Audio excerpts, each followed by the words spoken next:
যে আগামী দিনে আমাদের শত্রু হয়তোবা আমাদের 24-এর আন্দোলনেরই কেউ হবে। ভিন্ন মত পোষণ করা হচ্ছে, কে কিভাবে করছেন আমরা সবকিছুই বুঝি।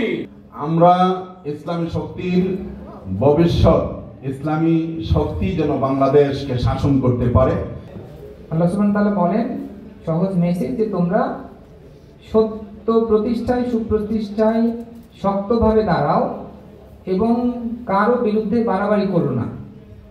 তোমরা ন্যায় প্রতিষ্ঠা করো, সুবিচার করো, কারণ সুবিচার এটাই হচ্ছে তাকওয়ার নিকটবর্তী।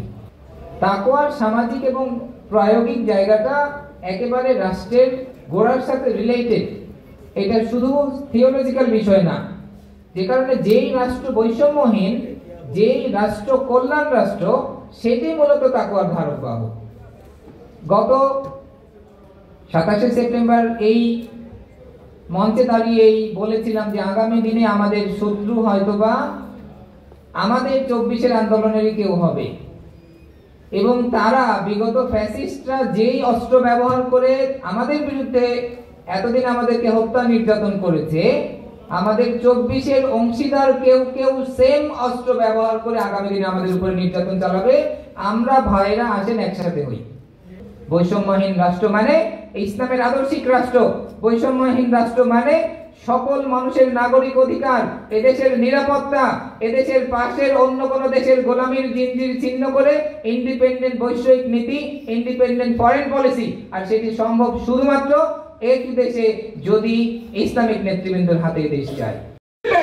রাস্তা আমরা কিভাবে ছিলাম সেইটাকে এখন আশেপাশে আমরা অনুভব করছি। ভিন্ন মত পোষণ করা হচ্ছে, কে কিভাবে করছেন আমরা সবকিছুই বুঝি। গাড়িতে চড়ে গাড়ি পৌঁছে দিয়েছেন আর বলছেন যে আমি জানি না। এত বড় বোকা আপনি! আমি গাড়িতে চড়ে গাড়ি পৌঁছে দিয়ে আসবো, বন্দায় বন্দায় টাকা নিয়ে বিনিময়ে তাদেরকে আবার মিলেমিশে সংগঠনে আনার চেষ্টা করবো। এইটা কোন নীতিগতা নীতির পক্ষে হতে পারে না, নীতির বহির্ভূত কাজ। অতএব বলতে চাই, বৈষম্য নীতির জন্য, বৈষম্যহীন রাষ্ট্রের জন্য একমাত্র পীর সাহেব চরমনাই নেতৃত্ব বাংলাদেশে পরীক্ষিত, সুসংগঠিত, সন্দেহহীন ইনশাআল্লাহ। আমরা ইসলামী শক্তির ভবিষ্যৎ, ইসলামী শক্তি যেন বাংলাদেশকে শাসন করতে পারে।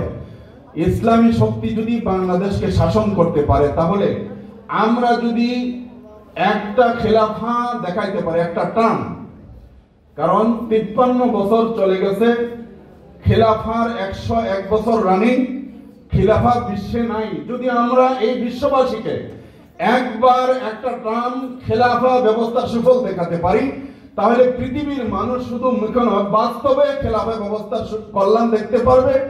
এই পৃথিবীতে একবার খেলাফা ব্যবস্থা কায়েম হলে আর এই পৃথিবী থেকে খেলাফা ব্যবস্থা দূরকরণের, এই খেলাফা ব্যবস্থা বাতিলকরণের, বিদায়করণের শক্তি পৃথিবীর কাছে আর থাকবে না।